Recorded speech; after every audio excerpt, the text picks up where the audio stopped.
안녕하세요. 오늘 저희가 함께 깊이 들여다볼 이야기는요. 바로 영양남씨 가문의 족보 편찬 역사와 그 의미입니다. 신라시대까지 거슬러 올라가는 이 유서 깊은 가문의 기록이 어떻게 체계화되고 또 발전해 왔는지 그 과정을 한번 따라가 보려고 합니다. 네, 맞습니다. 저희가 받은 자료는 특히 영양남씨 중에서도 중대관공파와 밀직공파 이 두 분파의 족보 편찬 과정을 중심으로 서술하고 있는데요.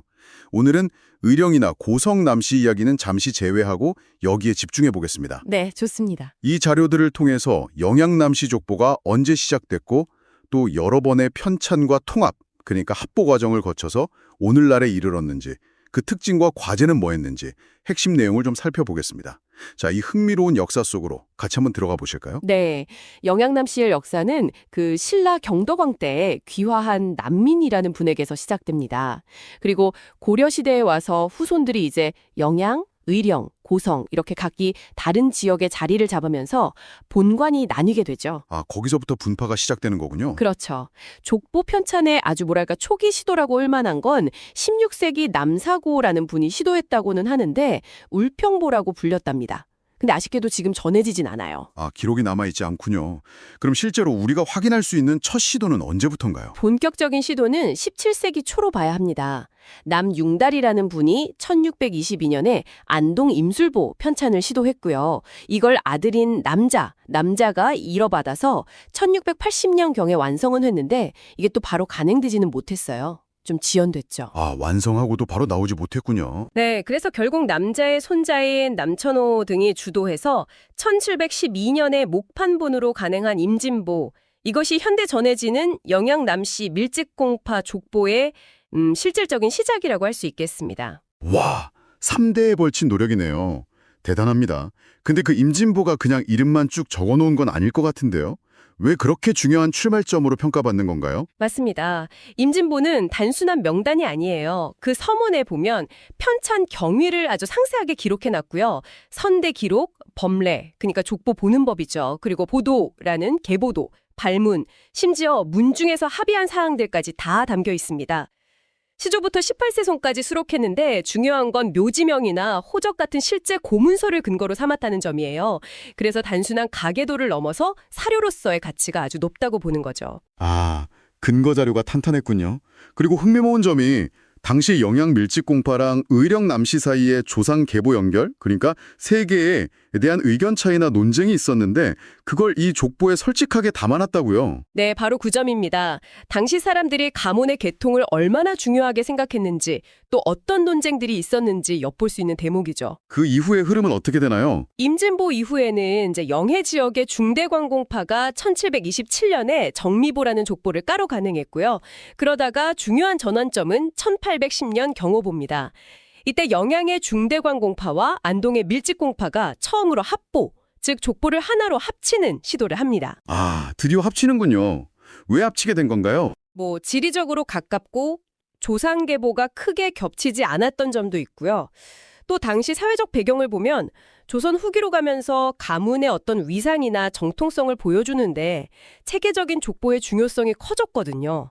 그래서 힘을 합쳐서 계보를 정리하려는 움직임이 나타난 거죠. 합보라, 흩어져 있던 가문의 역사를 하나로 모으려는 중요한 시도였겠네요. 이 통합의 흐름은 계속 이어졌습니까? 네, 그 후로도 1855년 을묘부, 이건 속편이고요. 1890년 경인보에서는 또 새로운 인쇄 기술도 도입하고 하면서 합보 체계가 점차 완성되고 발전해 나갔습니다. 이것이 결국 나중에 여러 남씨 분파를 다 아우르는 대동보 편찬의 중요한 밑거름이 된 거죠. 1934년 갑술보 같은 걸 계속 내면서 화합하려는 노력도 이어졌고요. 드디어 대동보, 큰 통합족보 이야기군요. 그렇습니다. 1957년 정유대동보가 남씨 각파 통합의 어떻게 보면 첫 결실이었어요. 대동보라는 건 말씀하신 대로 여러 분파를 아우르는 큰 족보인데요. 이때 영양, 안동, 의령, 고성 남씨의 각기 다른 중시조, 그러니까 시조 이후에 가문을 크게 일으킨 조상들을 존중해서 모두 일세로 섬는 뭐랄까 타협안을 채택했습니다. 아, 각파의 시작을 다 인정해 준 거군요. 그렇죠. 하지만 일부 반대도 있었고 또 세계에 대한 이견이 완전히 해로되지는 못해서 완전한 통합이라고 보기는 좀 어려운 면도 있었습니다. 이후 1979년 기미대동보 서문을 보면 남북 분단 때문에 북한에 있는 동족들과 함께하지 못하는 안타까움 같은 것도 나타나 있고요. 여전히 통합 노력은 계속됐지만 예를 들어 영양수사공파 계보 문제로 좀 갈등이 생겨서 중대광공파가 따로 세보, 그러니까 자기들 파의 상세족보를 발간하는 일도 있었어요. 아, 통합의 길이 순탄치만은 않았네요. 그럼 현대적인 의미의 통합보는 언제쯤 나왔다고 볼 수 있을까요? 1993년에 간행된 개유대동보가 바로 그 현대적 통합본에 가깝다고 할 수 있습니다. 이때는 상계, 그러니까 기록이 불확실한 아주 먼 윗대 조상에 대한 이견은 그냥 서로의 주장을 인정하고 족복 첫머리인 수권에 양쪽 기록을 다 실었어요. 논쟁을 좀 최소화하고 대동 정신을 살리려고 노력한 거죠. 그 개유대동보에서 좀 주목할 만한 점이 있나요? 네, 통계적으로 보면 중대광공파 자손 중에서 송정공파라는 특정파가 거의 80%를 차지한다는 점이 눈에 띕니다. 밀집공파적 기록 분량이 많아 보이기도 하는데 아까 말씀드린 수사공파 계보 이견 문자 같은 게 있어서 단순 비교는 좀 어렵고요. 이 개유대동보는 현재 전자족보 같은 디지털화 작업의 기본 자료로도 활용되고 있습니다. 그런데 자료 마지막 부분에 고상계 문제와 역사 왜곡 경계에 대한 언급이 있던데요. 이건 어떤 내용이죠? 아, 네. 이게 아주 중요한 지적입니다. 사실 조선 초기 이전 기록은 대부분 부실해요. 영양남시도 시조 난민 이후에 중시조까지 한 400, 500년 정도 기록이 거의 없거든요. 족보에는 척과 익, 이 두 분 정도만 언급될 뿐 그보다 더 윗대 조상, 즉 고상계는 확인이 현실적으로 불가능합니다. 그런데 문제는 최근 일부에서 제대로 검증도 없이 막 허구적인 세계도, 그러니까 가짜 가계도를 만들어서 퍼뜨리는 현상이 있다는 거예요.